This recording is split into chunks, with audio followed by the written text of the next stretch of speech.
Hello, beautiful people. Today's episode features Jake Gronsky, and Jake is a former minor league baseball player who has now become an author. And that story fascinated me so much that I had to reach out to Jake and ask him about everything that he's done. So in this conversation, we spoke about writing, we spoke about his book, we spoke about social media and how Jake has kind of an interesting view on social media. So overall, it was a really fun conversation, and I'm grateful for the opportunity to speak to Jake. If you have any feedback for this conversation, the best place to do that is at Hey Danny Miranda on Twitter, and I look forward to hearing from you. But without further ado, this is my conversation with Jake Gronsky. Interesting people, thought-provoking conversations, nutrition for your brain. Journey through the minds of the world's top performers and discover what it really takes to achieve your highest version. This is the Danny Miranda Podcast. My first question is, in doing research for this conversation, I found out that you never went to a bar in all of your college experience. Tell me how that happened. Okay, so there's a couple reasons for it, and it all comes back to this guy named Ron. So I just want to be clear. I wasn't perfect. I don't want that to come off as me making it seem like I've never that I think I'm better than someone that went to a bar or whatnot. That's not the case. Ultimately, I really looked up to a few baseball players in my career, and a few of them I was lucky enough to be able to work with them, become teammates with them, and really learn from them. One of them was a guy named Ron, and he was this awesome Italian dude from North Scranton, and he went to a small Division II school. And he was a guy that really should not have had a chance, right? He wasn't the biggest guy. He didn't throw the hardest. He didn't have the best stuff. He was a pitcher, got drafted late, and he really made something of his career and really made a career out of baseball. And I really respected the way he did it and what he did. And one of the things that he told me when I was in middle school was that in the 4 years of his college, he never went to a bar and he only went fishing on the weekends.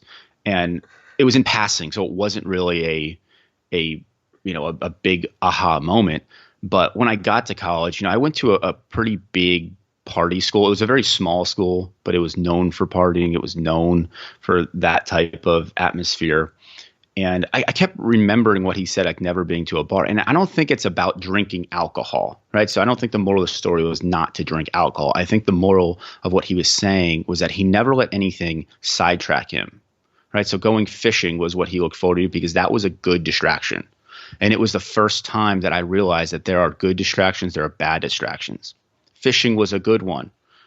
Going to a bar and spending money that I didn't have with my parents' income that I didn't earn, a night before a game that I need to play is not a good distraction. So, it sounds like I was just sitting in my dorm room, like huddled, twiddling my thumbs, which really isn't the case. But it was the introduction of what is a good distraction.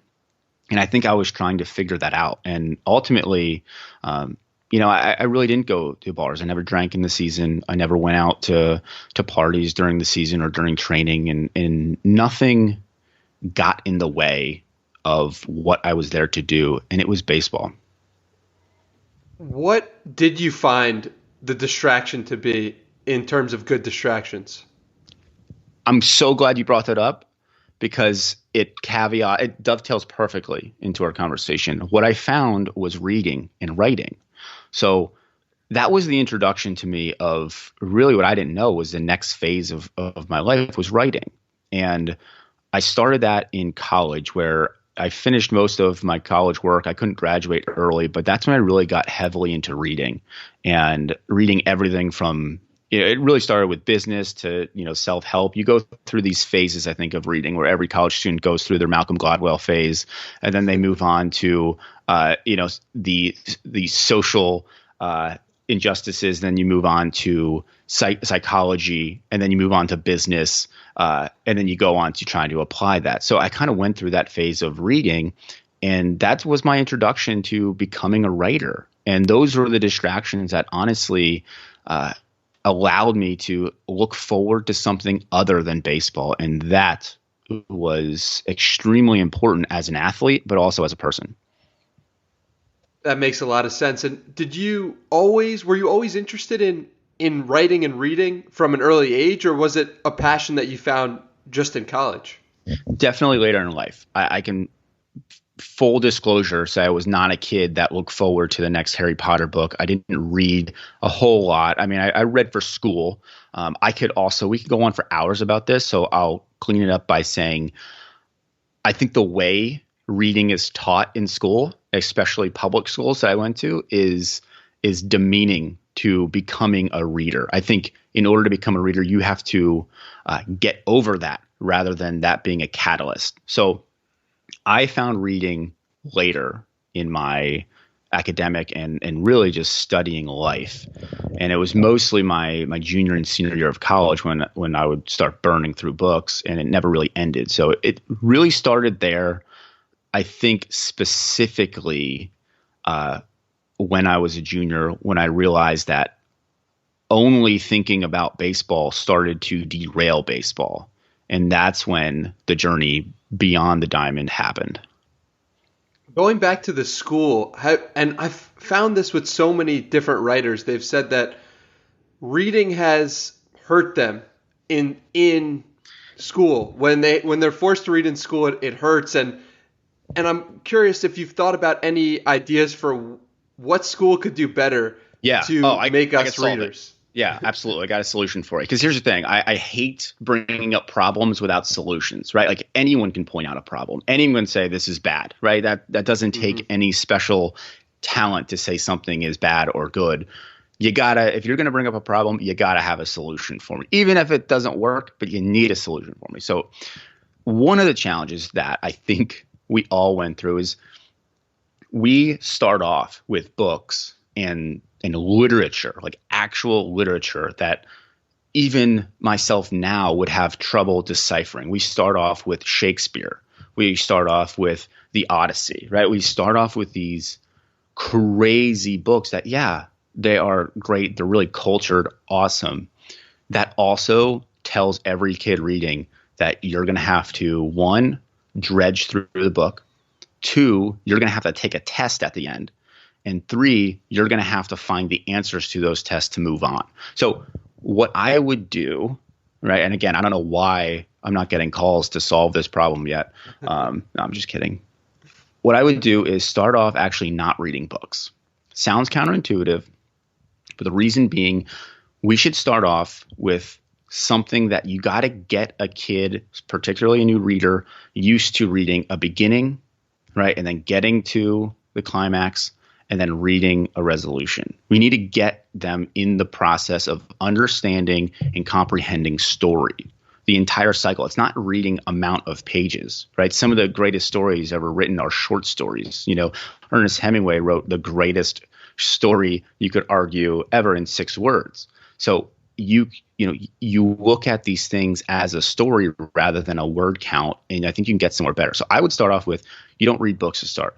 You read articles, you read, smaller magazine articles, something to get used to a hook, a climax, resolution, get them into the process of story, and then grow it from there. Then let's go on to short stories, right? Then get them used to, hey, let's read a 2-page story, something that is, really, really comprehensible, something that is not intimidating, and something they can look forward to. And then from that, then you would move into more of the commercial writing. And people, before you sharpen your pitchforks, the reason being is not to not read Shakespeare. I don't think that's not what I'm trying to say. You need to read something to get people into the process of story. And then when you bring them Shakespeare, now they will be able to handle it rather than thinking this is a test. And so if we can build that rather than, this language is much higher than where they need to be, if we can build story rather than building a page count, we can then get people into reading Shakespeare. We can get them reading Hemingway. We can get them reading Jane Austen. We can get them reading, into really, really good books once they're ready. It's like, if you're just starting working out, we have this weird system where we want people to start running, right? They're just starting working out and you want to run. So the first thing we do in school is we have them run a marathon and then say, well, this is running. It's like, no, that's not how any of this works. So I would take a step back, maybe not even introduce books until people get to high school. And I know I will be strung up by my heels for that. But I really think if we can understand story better, then we can understand reading better. I like that. I've never heard that approach before, but I think that that's a good one. And that's kind of breaking things down to first principles. And I really like that type of thinking. So going now and switching to you as a writer, in doing research for this conversation, I found out that you wake up at 4:30 in the morning to write every day. I don't know if this is still true, but talk to me about your process. Yeah. So I will be fully honest here. I currently don't do that. And here's why. I did wake up at 4:30. I did do that because I'm naturally a morning person. So that's not that crazy to me. My dad, my entire life, woke up at 3:45 to get to work by 4. So it's really not a big deal. Mm-hmm. However, when I was doing that, it was mostly out of necessity because of my day job, what I was doing afterwards. That was a time where I needed a sliver of life, about a 2-hour window that was uninterrupted. And that was the time that it was. Now I have a much freer moment, particularly in quarantine, where I don't need to have a commute. I don't need to do a lot of things that from the hours of 6:45 into around 9 o'clock is also an uninterrupted window. So I started using that because my work, what I started finding, if it was more data driven, which at the time I was really going through a lot of editing, and by data I mean more wordsmithing in the realm of writing. The 4:30 hour was perfect for that because I was transcribing a lot of things. I could really get into a flow that way. But when it was a more creative journey, which I'm working on now, the 4:30 hour wasn't my best work. And the one thing I want to note, I think we heroize going early too much, right? So I don't care what time somebody wakes up at. What matters is your best work. And to me, I wasn't having my best work at 4:30, so I changed my schedule. And it doesn't sound as sexy anymore, working from a normal hour of like 6:45 on. But that's when work started getting better. I started realizing I was rewriting most of the work that I was doing. If it was creative at 4:30, I was rewriting it again at 7, and that's when I had to change. So I do still wake up early to do other things, right? I mean, that's where I could work out, right? I could get that done. Because again, I'm naturally a morning person, but mostly now my writing is a little bit later. But I do try to keep it, because I'm a morning person, I do try to keep it one of the first things that I do every day. So what does your process look like? Are you searching for a specific number of words? Are you when you just sit down for the pages at 6:45? Talk to me through your actual process. Yeah, this is a great conversation because if you're a writer, you're going to go through different phases of your process. And I think we need to be more flexible with it. We need to give ourselves the ability to change, right? It's very similar. Go back to the workout thing. You're not going to have the same workout routine as you did as an 8th grader, right? And so, now I've been writing full time, for about roughly 6 years of every day working on it. And it's changed over time. Right now, the thing that really has been helping me is when I sit down to write, I need to give myself the ability to not write anything. This, again, it's going to sound counterintuitive, but hear me out. I need to allow myself to fail. And in writing, we think of failure as this this idea of writer's block, which actually is not a real thing, by the way. There's no such thing as writer's block. But we think of not getting to a certain word count. We think of not getting to a certain chapter as being a failure. You need to allow yourself to fail because you need to be able to take risks. So the first thing I do is I make sure that I'm ready, that I'm prepared to, when I say that it's no longer writing time, when it's time to transition to something else, that I don't have the work that I wanted to show for it. So with that in mind, that allows me now to say create. And when you sit down, the only rules that I have is that I cannot do anything else. So I could legitimately, this hasn't happened. So this is a extreme case, but it has not happened yet. If I sit in front of my computer and I don't write a thing, that's okay, because I need to give my brain, my body, my soul, so to speak, time to create, to understand what it's trying to say. And if I sit there for 2 hours in a blank screen and I have nothing, that's okay if I don't do anything else. So that means I'm just sitting there, not checking my email. My phone is not in my room. I don't have anything else, no TV, no sound. I'm not talking. I'm not doing a thing. If I sit there for 2 hours and I don't write anything, that is fine, because just like good wine, it takes time to decant, right? We may not have everything right now, but your mind needs time to develop what you're trying to say, and then you can go ahead and write it. So that's what I think about. And honestly, it takes a lot of pressure off. And so reasonably, I do get through a good amount of writing, I think, because I was able to build up the stamina of doing this every day. So my mind is ready, right? I'm prepared for it. But the only rules that I have is that I sit down and I cannot do anything else. And that's it. It almost seems like a form of meditation for you, where you're just sitting there and letting the thoughts come to you and not forcing anything. And I think that's really important. Absolutely. There is a part of that. I think that is actually how I got into writing, right? 100% of everything that I've written up until about 3 years ago was for myself. Never seen, and it really shouldn't be seen because it's not for anyone else. The audience was me, and it was a form of meditation.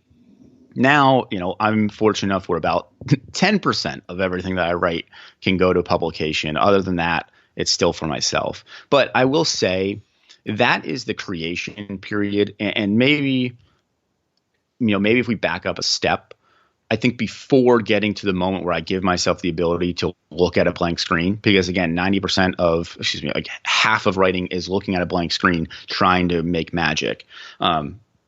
Before that, before I even get to that point of saying, okay, I'm ready to do this, there's a whole research phase that goes into it. There's a whole structure of how stories are told. We blueprint the entire story. And then that's when I can go ahead and sit down. So the daily process is very much meditation for me. The process to get there is very much labor, and there's no getting around that. So that, I think, is also a part of writing that some authors not avoid, but they could skip, because the make magic part is way, way more romantic than plotting your book out or your story out and then starting over and then blueprinting it again and then going ahead and doing that 4 times before you even get to a computer. So it's kind of I think a two-pronged approach. There is the daily writing, which I'm in now. And in order to get that, you need to go through the manual labor of making sure your story is right. You mentioned that some of your work is published, obviously, and the story that I would love for you to talk to listeners about is your book, A Short Season, on Josiah Vieira, and just this story. When you explained it and I researched it just hit me in such a way, and I would love for you to impart this story onto the listeners of this podcast as well. Yeah, so I'm really glad that story hit you, because that was that was extremely close to my heart, not as a book, but Josiah as a human being, his grandfather as a person, and ultimately the transformation in my life could be traced back to not just his story, but that whole process of writing his story. So I'll leave it at this. Josiah Vieira, he was diagnosed with Hutchins-Gilford progeria syndrome when he was about 2 years old, which is a form of rapid aging, and it's a terminal disease in children. And it's horrendous. I really don't want to go into that. I would say, there's a lot on it. Looking at Josiah, you can see his body aging about 10 years for every 1 year he was alive. And unfortunately, he passed away on Christmas Eve in 2018. And Josiah was a honorary coach at the State College Spikes. And that is the single A affiliate of the Cardinals.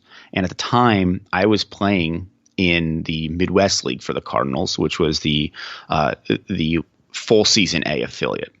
I got hurt in the at the very end of the season. It was one of the hardest times that I was going through because I finally figured out the minor leagues in a way, and I had the hottest month of my life, and I got hit with a fastball and it broke my hand. And I'm from the central Pennsylvania region. And so they sent me to State College for 3 days in order to meet with a doctor in case I needed to have surgery on my hand. And this little boy walks into the clubhouse and everyone stops. It was like, it was honestly like a Hall of Famer just walked in to a crowd of press. And it was every player going over to Josiah and Dave. And he had such an impact on everyone because of the way he lived and the way in which he lived with this disease. And so we became friends. And after that season, Dave, his grandfather, we met at a coffee shop and we would talk about life. Pretty much he would talk about life and I would listen. And it was like church. It was the best thing. And it was the most important thing I needed to hear. I was a 20-some-year-old kid with a cast on going through one of the hardest moments of my life and, unbeknownst to me, about to be released from the Cardinals, about to be cut. And Dave is just pouring into me. And I remember when he finished telling me his story, God, I'll literally never forget what he said. He said, I don't want Josiah to be forgotten.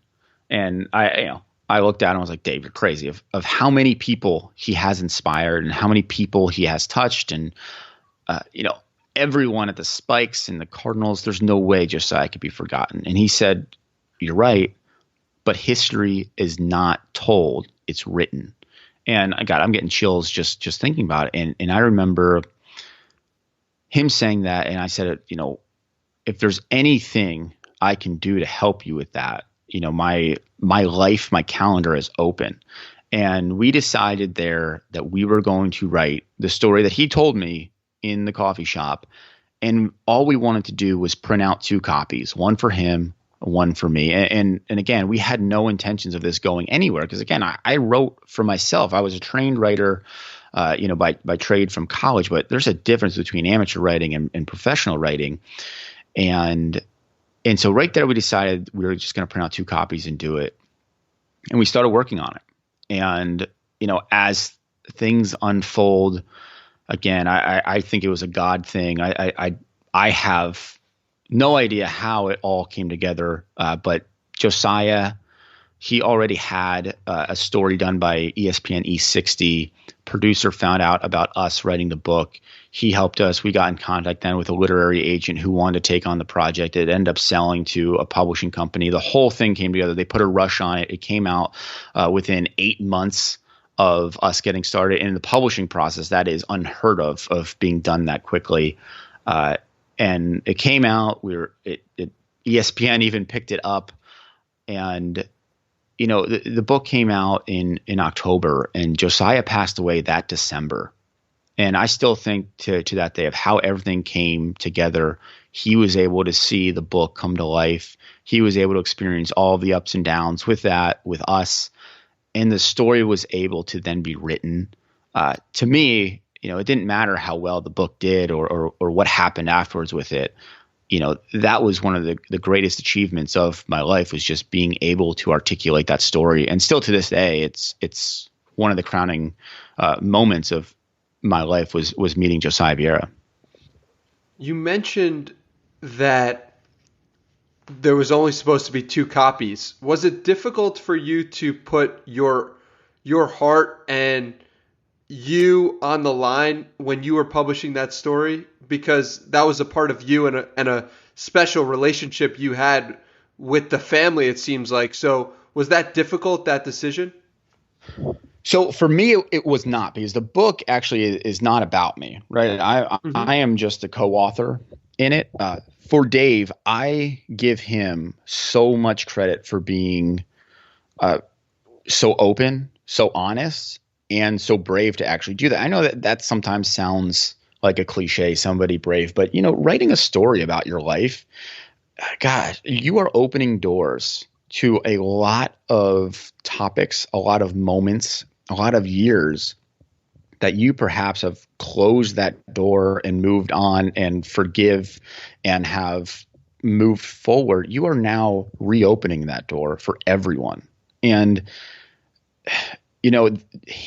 for him to be able to do that, for him to say this story is important enough to do that. When we talk today, still to this day, I thank him for doing that because of how many people it's actually impacted. So to me, my goal, I think, if you read the book today, there's a lot of cringeworthy sentences. There's a lot of cringeworthy storytelling. I wrote that when I was 24. It was published when I was 26. I was learning how to be a professional writer, just being thrown into the fire of it. So still to this day, there's a lot of cringeworthy stuff for me. If I could rewrite it, I would. But the only thing that I think we got right, and I would argue the only thing that I got right, was one, staying out of the way of it. The last thing that a writer could do for that story is to insert themselves into it, because it does not need anything else. And 2, we told the right story. Everyone wanted to tell the story about Josiah's disease, and everyone wanted to tell the story about this kid overcoming something so terrible. But no one told the story about the grandfather, the family, right? The destruction that they went through before Josiah got into their life, the forgiveness that they had to find while Josiah was aging rapidly, and the prospect that Josiah is only given a few years on this earth. Nobody told that story, and we did. And that, I think, is where I give Dave so much credit, because it's easier to talk about a disease rather than talking about how your family was able to forgive and to move on during that disease. So I think for Dave, he's one of the strongest men I've ever been around, which is why it's, his relationship is so important to me and learning from him. For me, though, it was just, how can I find ways of not inserting myself into the story? And that was a challenge, but it was a good learning experience for me. You mentioned that some parts of it make you cringe. What in particular, if you don't mind sharing? Yeah, I made every mistake you can make as a writer, and I did it publicly. So part of me is extremely grateful. Well, excuse me. I am extremely grateful for doing that book. And, I rewrote it 4 times. I did. But, there's the amount of adverbs being used, the amount of just like fat that's still on the meat, so to speak, that could have been trimmed up. It could have been quicker. It could have been much better. All of that, where it's just like, you'll read some parts and, they might be a little overworked. It's kind of like you're a new chef, right? And so some of the meat is going to be a little bit overcooked, Again, the only thing that I am still extremely grateful for is that, the wordsmithing needed work, and it still does. Like, I'm very open about it. I wrote that the best that I could, and it was good enough, right? It got it over the finish line. It got it published, right? It got an agent that said yes, and it got a publisher that said yes, and it went out to the public. It was minimum viable, so to speak, but the story was right. And that's where I think a lot of people go wrong, where we want these perfectly structured sentences. Yeah, before publication, you'd want those perfectly structured sentences. We want these beautiful, robust descriptions and all these different aspects. But really what matters, and the reason why people were okay with my amateur wordsmithing, was because the story was right. And there's a big difference there. So the only thing that I'm still that I think that I would not rewrite any part of it is the story structure and how the story was told in the way that it was told. But yeah, the wordsmithing, some of the mistakes that I was making are laughable, and they could be used in writing 101 of what you shouldn't do. But that's okay. I've honestly never heard a writer talk about their own writing like that, and I think that it shows a level of humility that I'm honestly grateful that you bring to the table here, because I've just, people don't talk so harshly about their previous work. Yeah, I don't know if it's a good thing or bad thing, but I appreciate you saying that. I would say we should be harsh on our work. We should be harsh on the evaluation, not on the writing process. I think we as writers mix that up as well. We want everything to be perfect the first take, and that's just not going to happen. Put it this way. If you think your writing is good after the first take, you are nowhere near where you need to be.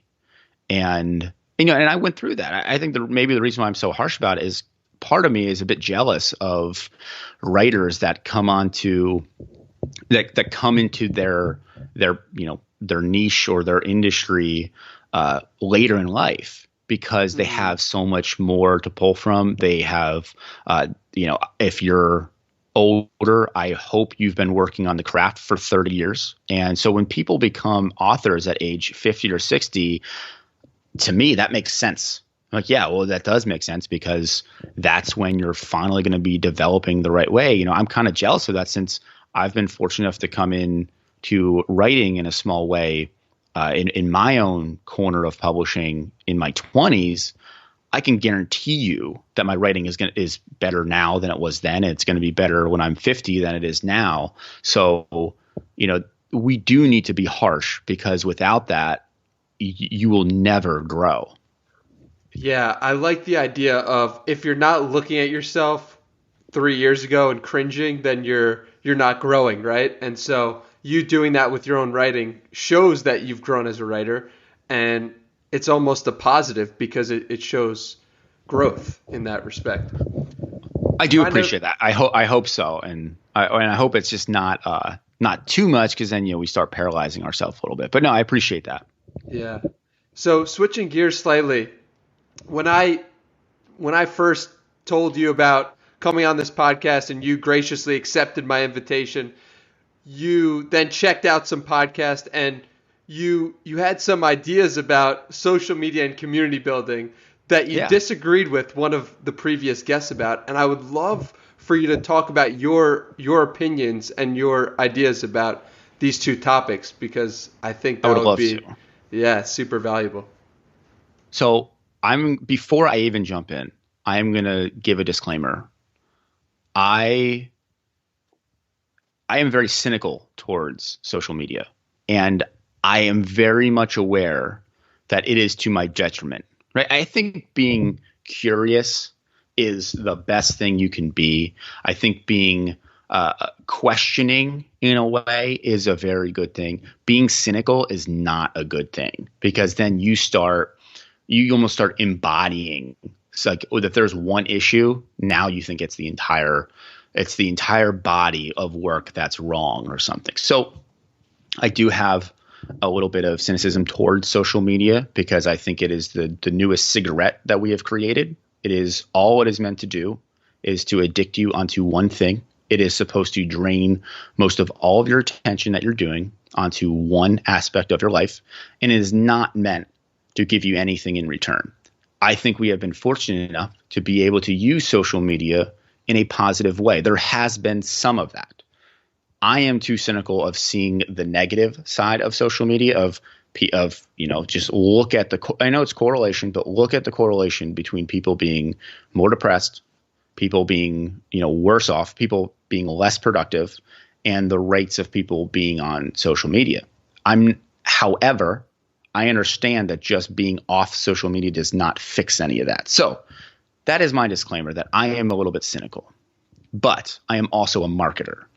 And one thing that I think if we clear up, that it will make social media a little bit easier to understand, and probably for me as well, is that there is a difference between audience and market fit. Okay, so we're going to get really nerdy with marketing if you're okay with that. If not, let's do it. If not, yeah, please just skip along. It's fine, right? In my life, I am also a marketer. I very much enjoy that aspect. I think as a writer, you have to be. So Seth Godin talks a lot about this. I'm not even going to try to say it as elegantly as he does, but there is no longer this mass media, right? It is all curbed towards a certain story. There's all curved of these micro markets. And I think social media does a great job of accelerating a lot of these, right? But we look at our own social, right? Especially as somebody, if you're doing a podcast, if you're an author, whatever it is, you're a small business. We look at building this audience as the end all be all. And then when you have something, you post it to your audience and then they just eat it up, right? We look at it as this arena where, man, we're building this 30,000 seat arena when ultimately I think that leads us down the wrong path. Social media is a subway where people are just going in and out, and there's this cascade of information. There's all these different tweets, all these different posts, all these different photos, all just zooming past us. And for some reason, everyone just has a saxophone and puts out their hat, right? Trying to monetize every person that walks by them. That is an easy way to have 1 million followers and sell 10 t-shirts, right? But hear me out on this.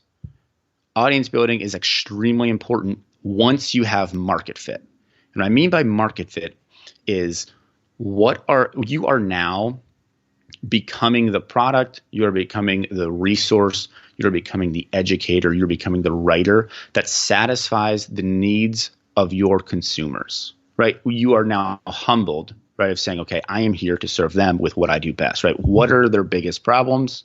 And by problems, I don't mean trying to solve the world. It might be a problem of, hey, I want to read something awesome, right? You becoming the resource to satisfy that need. If we have that market fit, then we build that audience around that niche, right? It's joining the conversation that you want to be in. So I think an example that I use is, let's look at some of the best, the best social handles there are. I would use like Joe Rogan, right? Like Joe Rogan obviously is a prolific podcaster, but if all of Joe Rogan's followers, or Tim Ferriss, right? If all of Tim Ferriss's followers became my followers, do you think my book sales would go up?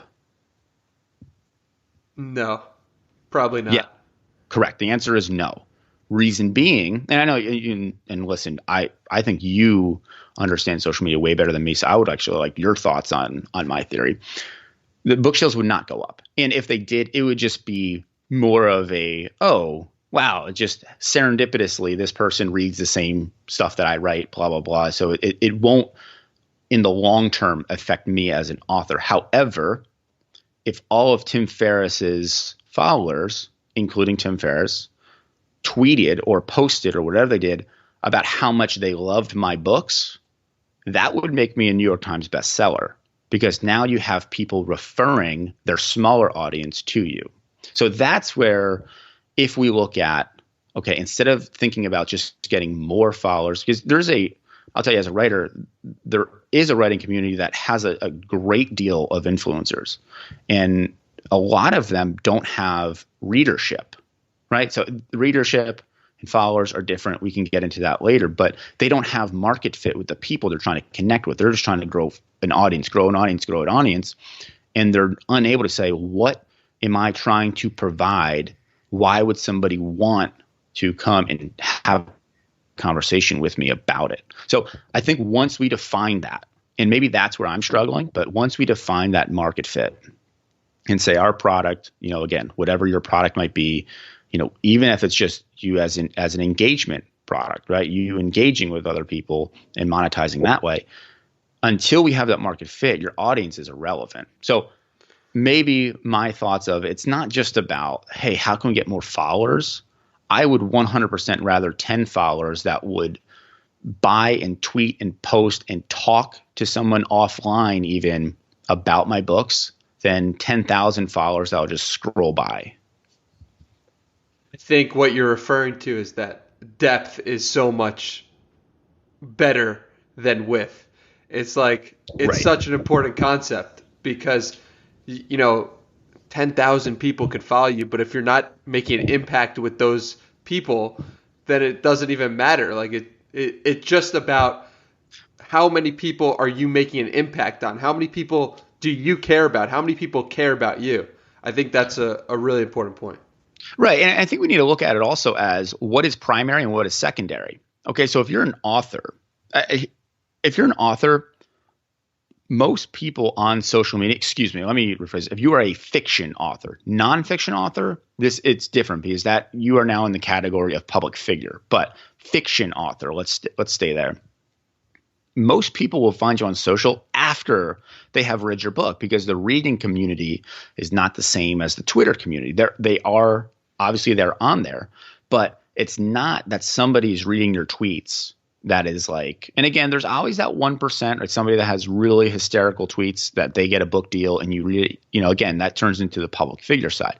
But most people will follow their authors after they have read their work. And that's where it's like, great, hey, let's say 5,000 people read your first fiction novel. That's incredible, right? And let's say all of them followed you on social, right? Now it is your duty to speak directly to that audience and not worry about trying to get that 5,000 into 20,000. What you want is those 5,000 just chomping at the bit for your next book.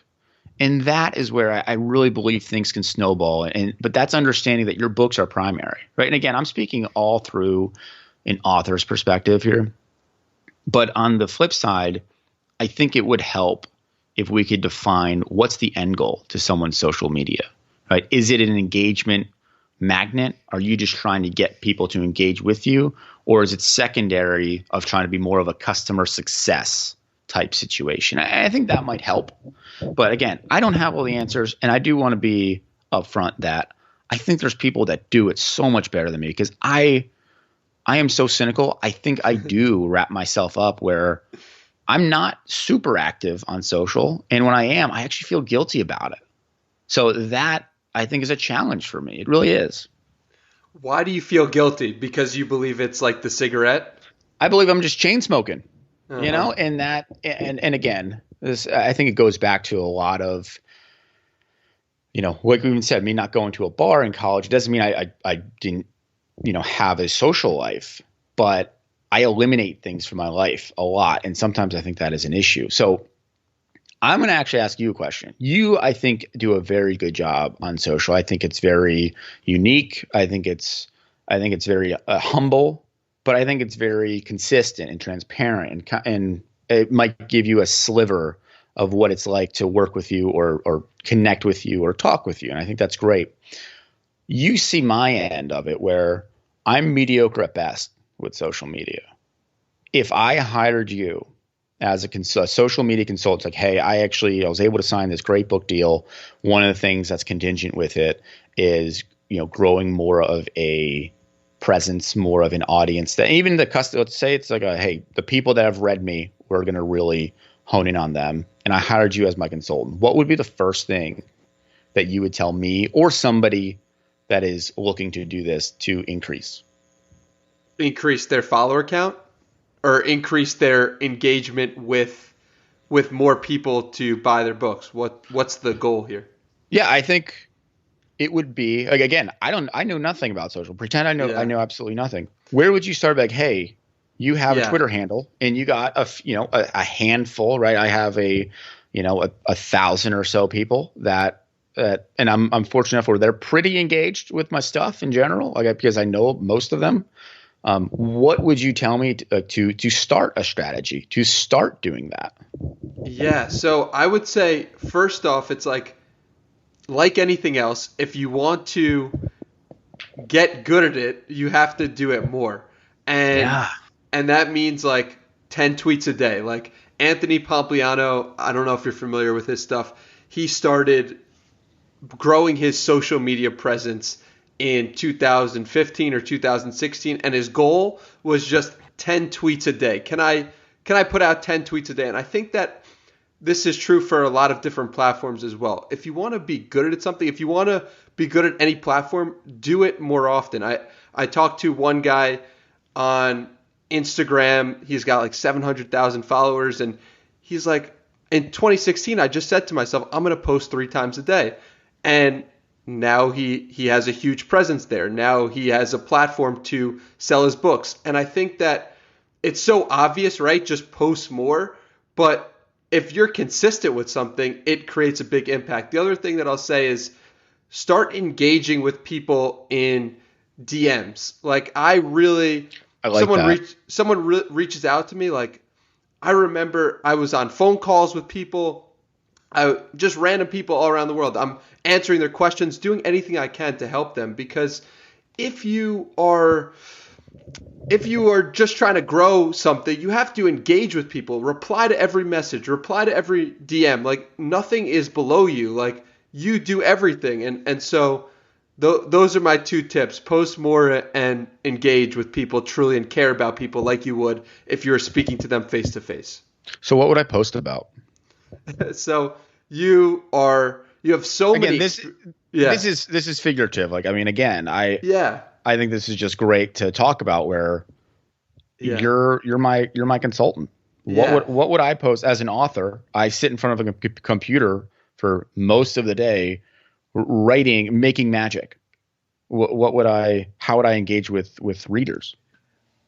So let's take you, for example. You have so many stories, I'm sure, from college baseball, high school baseball, professional baseball, that people would be dying to know. What is your thought process like at bat? What changed from when you were in high school to when you played professionally?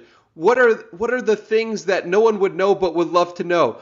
You have so much content, and you probably know this. You have so much content in you that if you just wanted to go off, you could. And people would love it. People would be like, oh my God, this guy is a professional like baseball player, and now he's writing, and this is his journey, and this is what he did.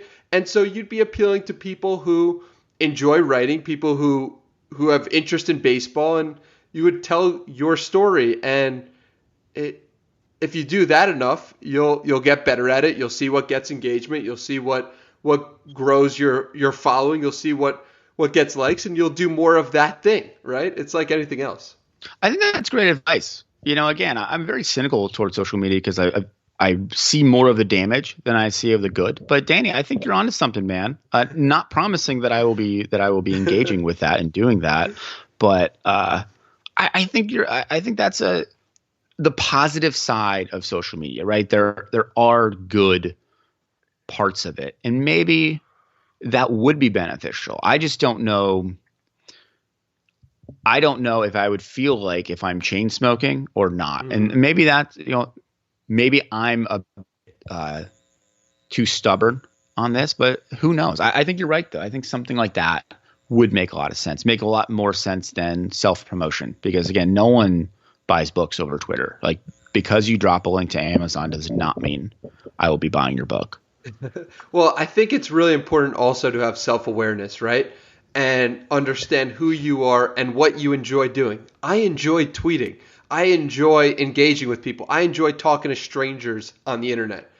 Yeah, I'm weird and probably in the 1% of people, but that's just what I enjoy doing. So if I enjoy that, then it makes sense to tweet and give my perspective and give my story. And so if you don't enjoy doing that, you find a different avenue. You find, so the question then becomes, where do you find the book sales, right? And so what is your thinking? Like, okay, if I create something good enough, people will come to it. What is your thought process? Yeah, it's a really good question. I think there's about a three-pronged approach to this. And one, I think you hit it right on the head. It depends on your genre. Two, I think it does start with you, right? So I think too much we think about launching a book, not as like you're launching a small business, right? What people don't realize about launching a book is that you are launching a small business. So we look at it, if you are starting a company or even if you were working at a corporation and you guys were launching a new product and you went to your boss and they're like, okay, what do we got for our product launch? And you say, I cannot wait to tweet this out. They'd be like, cool. No, absolutely. So what are we doing to launch a product? And you're like, oh, I just told you we're going to tweet about it. You'd be fired, right? Your small business would legitimately never take off. However, that is a great avenue, I would argue, for nonfiction, right? So one, let's break this up into two ways of book selling. What has helped me? What has hurt me? And really, let's be clear of what I could have done better and what I want to do better. Nonfiction. No one buys nonfiction for what's inside the book. What they buy nonfiction for is who is on the cover. And I know that sounds cheap. I know it sounds, really degrading, but they do buy it because of you, right? If you are Seth Godin, right? Somebody that, I use him a lot because I really do enjoy his work. Seth Godin, I will buy his books because I trust him, because I look forward to what he has to offer. So whatever is behind the cover, I want to find out about. Right? It's one of the only products that you don't know anything about the inside until you actually purchase the entire thing, which is crazy. But you buy from the cover. So there is that sense you need to have the right market fit and the right audience that is already following. I could tell you, to get a book deal in New York in a nonfiction world, you will most likely be looking at needing to show some agents would need you to describe your following in the millions, which I know is ridiculous to think. Those are the very high end. But I know the first thing they're going to do is they're going to look at social media, and which is weird. But like we were talking about, it's important. The next thing we need to look at is who, by selling your book, will help them, right? And the first thing people will say are bookstores. Yeah, kind of. In the fiction world, I totally agree. We need to look at, not just bookstores, but one of the best things, and this is actually what I'll mention to any author in any genre, look at selling your book in adjacent stores. So what I mean by that is when our book launched, right, when we were in Barnes & Noble, I think in the first month they sold about 3 books. And that's pretty common. And to be honest with you, that's really not that big of a deal. Barnes & Noble will hold books for about a month and a half to 2 months before the turnover happens. And, a couple books sold. But there was a store, and this is, I love thinking about this. There was a store right across the street from Barnes & Noble. And everything in it had a story. It wasn't a bookstore. There was clothes, there was shoes, there was a few books, there was candles, but everything in it had a mission, had a story, had a purpose, right? So all of it was fair traded. A lot of it was from different countries that came in. All of them had a story, and there was 2 shelves of books, and our book was featured on it. We chose to do our book launch at that store rather than Barnes & Noble across the street. At the book launch, they ordered 70 books for the first launch. We sold out in 2 hours, and people had to then order from that book again, not at Barnes & Noble where the book was also stocked. They then had to order at the store. They got a new shipment in; those sold out in a week. They kept re-upping their orders of 20 books almost monthly. I would argue it was probably every 2 to 3 months.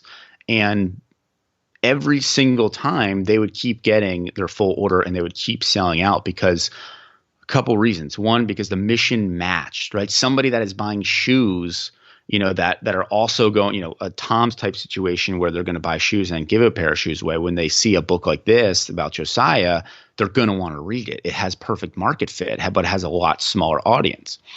Then also, there was no other books competing with it, right? What people forget is like bookstores are cool, but you are in competition with James Patterson. You are in competition with Jodi Picoult. You are in competition with Seth Godin. Okay, so bookstores are cool. You want to look at the stores that it makes sense for your book to be part of. So if you write a book, I know the way I look at it, look at it from a B2B perspective. If you wrote a book about coaching basketball for high school kids, right? Let's say that's a niche. There are thousands of basketball tournaments, basketball organizations across the country that host kids that have these massive tournaments. Every single parent is there. Every single parent buys the t-shirts and the gear. If your book was on the table next to it, it would sell. It would, because it makes sense for the clientele to be there to buy the book, right? If they're in Barnes and Noble, they're probably gonna buy, a coaching book from somebody in the NBA, right? That just makes sense. So look at stores and look at places that are in your market but have an adjacent audience. And then finally, like we mentioned, there is that sense, one, of yourself, whether that be social media, as one outlet, whether that be, if your book is, in the educational space, let's say, of not just finding the people that can sell it, but finding the people that will talk about it, right? Books are sold by referral. And whether that's a referral from, social media of somebody saying, man, you got to read this book, somebody physically giving the book, right? Or somebody, selling the book saying this is, our staff's pick, right? It's curated, it's referred. So find the people that would absolutely devour your book. And quite frankly, give it to them. That I tell authors to do that all the time, and they're like, absolutely not. I want everyone to buy my book. I get it. Okay, I want everyone to buy my book twice. But what I would rather is somebody buy my book and then read it and be like, realizing that this was a story that they have been waiting to read, and then telling somebody how important it was to their life. That is something that you're no longer selling. You're now allowing people to experience the story and then give it to the right person at the right time. So I would say those three things. And again, I think I'm very much lacking, like we mentioned, on the social side of things.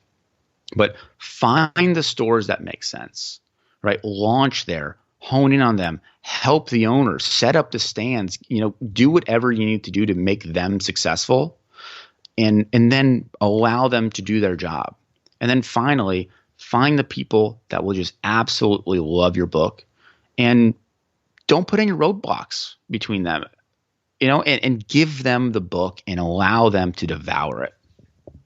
I think that's incredible advice. And it's almost like to your second point, which is just be a big fish in a small pond and figure out where the people are that will buy your thing, figure out where they hang out. And exactly. I think that's such an incredible point. Well, and let me, before you move on to that, I do want to add like a final aspect that just irks me. And I think we could do so much of a better job as writers, as authors, because we need to understand that if you are an author, you're also a reader. But if you're a reader, you're not every reader is a writer. Mm-hmm. But there are going to be people, and I'm so thankful for the handful of people that I have that do this, that are so excited to support you, right? That love the work that you do, that can't wait to read the next one. They're like, there's something about your story, your writing, and whatever it might be, even if it's, you could argue podcasting is very similar, right? But in writing, especially with books, you're going to have those people that are just willing to support you in any way possible. And the one thing that irks me a lot is when we have those, we treat them terribly. And that might sound blunt, but we do. And I hate it, where somebody says, I love your work so much that I want to sign up for whatever email list you have. I am pre-ordering your book. I am going to read it and I am going to love it because that's what I do. And the first thing that we tell them is that we want them to join this launch team that we have. And it, again, it irks me. We add them to what's known in the industry as a launch team, where these are, let's say you have 200 people on a launch team, which is a lot. So you have 200 people. And the first thing you do is you say, you're going to join a launch team and you get a free early book. Like, oh, like sick, cool. But then in order to do that, you hold them hostage and say, I need you to then review it. I need you then to post about it. I need you then to do all these things, right, in order to get the free book. You know, like what that's telling me is saying, hey, I appreciate you only for what you do for me. And that's not how you treat somebody that loves your work. What I do, and again, I was told by legitimately everyone not to do this because I'm a new author. I'm still an upcoming author. I don't have a huge readership. I have, a couple hundred dynamite readers who, again, that I love. But I will, when I'm launching something, again, the Josiah book is a perfect example. When it comes out, they do not need to do a thing. If you want to be part of, the quote unquote launch team, whatever it is, whatever that it actually entails, you don't need to do a thing. I send you a free book, no strings attached, strictly, and it's a first edition, and if they want something signed or a note, I add that strictly because I'm so happy that they are excited. They are as excited for this book as I am, and I send it to them for free. And again, I don't ask anything in return. And every single person told me, those are the people that you want reviewing your work. Those are the people you want on Amazon giving you a 5-star review, blah, blah, blah, blah, blah. Yeah, I get it. And guess what? If they love the work, which they already do, they're going to naturally do that. I want to show them that by them being part of my journey, that I respect them even more. And I want to uplift them. I want to give them the opportunity of saying, hey, I will give you a book.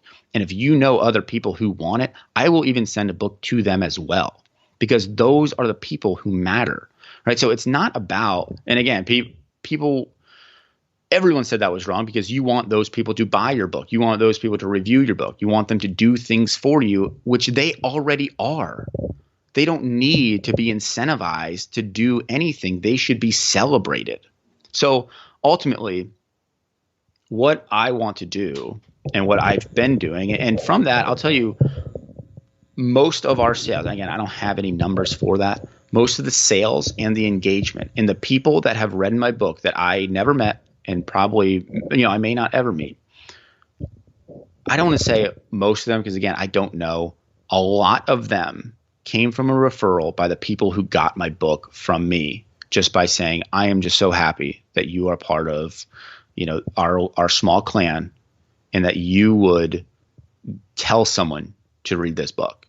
And it came from that. And that to me is worth more than anything. So I know that's a bit of a tangent, but there's something there of the fact, launching a book, we need to celebrate the people that are just so interested and so invested. We need to celebrate them rather than give them chores to do. It makes no sense to me. And I'm glad that I'm trying to do something a little bit different. And I'm glad that it's working, because if it didn't work, then I think everyone would just be, it would just be a stick up. And if someone loves your work, you're going to ask them for a million different chores before they even get out of the gate. Doing the right thing is always the right thing. And it's something Gary Vaynerchuk says, and I think about it often, and it is so obvious that you are doing that by exactly what you're saying. And it's a great idea and something that I'm going to stash in my back pocket for the future. Thank you for that absolutely. Little tidbit. And especially if it's a nonfiction book, like, you should be looking at making all of your sales B2B.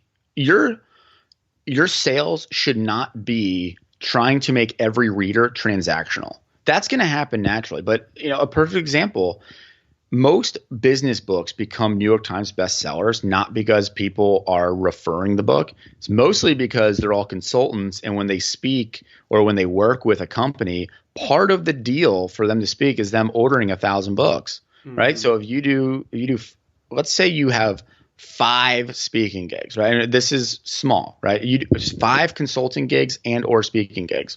And in your contract, they have to buy 1,000 books for their company or whomever, right? If those are part of the pre-order, and this is a little insider tip, if those are part of the pre-order and you quote unquote sell 5,000 books before it's launched, that will be a USA Today bestseller because roughly, again, in order to get on that per that week, you need roughly about 2,000 to 2,500 sales per week. Right. And then New York Times is going to be a little bit different because that does not go off of book sales. That goes off of what publisher you went with. It goes off of your sales. And then it goes off the editors thinking that it's worth being noted as a bestseller. But if you do that nonfiction book, your consultants with 5 different companies, they all buy 1,000 books. You will be a USA Today bestseller and nobody even read your book yet. So you should make the sale B2B and then have B2C readership. Do not make that transactional. My goal as an author is that I can find a way to sell my book B2B where it's enough for me to live. It's enough for the publisher to be like, we are going to publish anything this guy writes. And my readers can get books as gifts rather than actually buying them. That's like my ultimate goal. I'm not there yet. That's where I want to be. And that would be something I think would be incredible. But sell it B2B and then enjoy it and honor it B2C. Don't make B2C transactional. That's how you put up roadblocks to your readers. And that's the opposite of what you should be doing. Beautifully said, my man. Before we wrap up this conversation, I wanted to talk to you about your pledge to readers because I thought this was such an interesting idea. Where did you come up with this idea, and how did you formulate these 10 rules they seem to be for your website? So I stole this, of course not word for word, from Mike Rowe. So I'm saying that jokingly. I, of course, didn't steal or plagiarize it. But he has what's called a sweat equity pledge. And he does a lot of work with blue collar workers, with people that want to go into the blue collar industries. And in order for them to get a scholarship by the Microworks Foundation, which you should everyone should look up because I think it's amazing. You know, right now we have, I shouldn't say right now, before the pandemic, we had 6 million unfulfilled jobs, not because people weren't working, but because people were not qualified for the job. And they were all blue collar jobs. So Mike Rowe's goal is to bridge this gap. And I don't want to get too much in that. I think it's amazing. There's these jobs that pay $85,000 to $100,000 that people are just not qualified to do. It's good, hardworking Americans that really, we look down, I think, a lot of times on some of these jobs that we're talking about. And we look at them as hourly workers when a lot of this could be solved for great salaries, great lives being built. So he makes this pledge. For anyone that takes a scholarship, they need to sign the pledge. And it really goes into, what it means to be a worker, what it means to be a human being. And I love that. I think if we made those types of pledges in our own lives, whether we're a blue collar worker or white collar or whatever it is that we are, I think we'd be a little bit better off. So to me, I made one for writing. I very much love what I do. I very much love writing, but I very much love the people that I'm able to work with. I'm fortunate enough to have my own niche of writing, and part of that spews over into co-authoring as well, with working with athletes, working with people to tell and articulate their story correctly.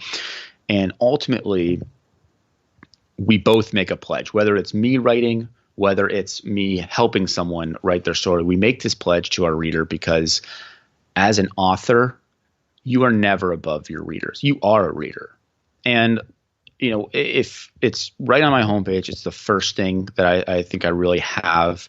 But it just comes down to who I want to be as a writer. I think a lot of this is not only tactical, but it's aspirational as well. And I think the one that I really do think about a lot, that, and again, this is something that if I very much should have this printed out and signed for myself, but it's right on my homepage to see. But I think about this a lot. It's my number 2. People matter, stories matter. The way in which the story is told matters, and I will never lose sight of these truths. That is not only a thought for journalism, of when I do write stories for publication, of saying, okay, we are in a part of journalism and writing that not only do the facts matter more than ever, but the way that you present stories and the way that you show people to the world. I mean, that's ultimately what you're doing with writing. That matters. The way you show someone's life, the way you write their life, it not only matters to them, but it matters to the person that relates to it. So, this goes back not only in journalism, but with co-authoring, right? And anything that you write, I think, to me, that always shows that there's going to be someone that relates to the story. And if no one relates to it, you shouldn't write it. But there's going to be someone that relates to the story. The way they will read it is not the way that I will read it. And I need to be very aware of that. So when they do see those words and it does sink in with them, that they can think a little bit better about their life and not my own.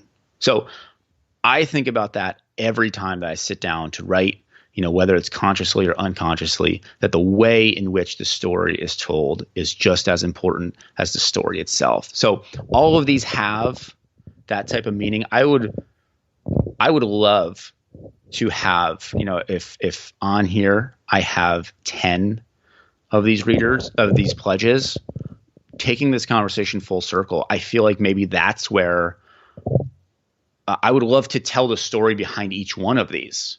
And maybe that, after hearing some of your advice from our free consulting session, that's probably, social media is probably where these belong. Am I right? Yeah, it would be great for social media. I would love to read blog posts about them. It could be both. Yeah, well, I appreciate you bringing that up, because most people actually don't bring this up when we have conversations, and I do think I would like to even dive into if some of these need updating. But quite frankly, this is my manifesto of writing. Anything I write, whether it's fiction, whether it's nonfiction, whether it's journalism, whether it's not, whether it's co-authoring, they need to check all 10 of these. And if not, then I did not do my job as an author, as a writer. Well said. And where can people find this pledge, and where can people find more from you, Jake? Well, as I said, I'm not great with social media. However, I do respond to everything on the only things I really have are Twitter. I do not have Facebook, but my website is mostly where I live. But honestly, I love email more than anything else, because there's no algorithm to it. There's nothing but me, and it's going directly to my phone. So, gronsky.jake@gmail is an email that, if there's any way of connecting, that's the best way of connecting with me. I try to follow everyone that follows me for writing on Twitter. So those two places, jakegronsky.com, Twitter, and my email are the best places. Well, thank you so much for all your wisdom, and I learned a lot in this conversation. Hopefully people who listened did as well, and thank you for your time. No, thank you for having me. That was fun. Let's do this again. For sure. Beautiful people. That was my conversation with Jake Gronsky. I hope you enjoyed it. If you did, or if you didn't, let me know what you thought of it at HeyDannyMiranda on Twitter. I'm looking forward to your feedback, and I'm grateful from the bottom of my heart that you listened until the final seconds. I hope you have a great one. Peace.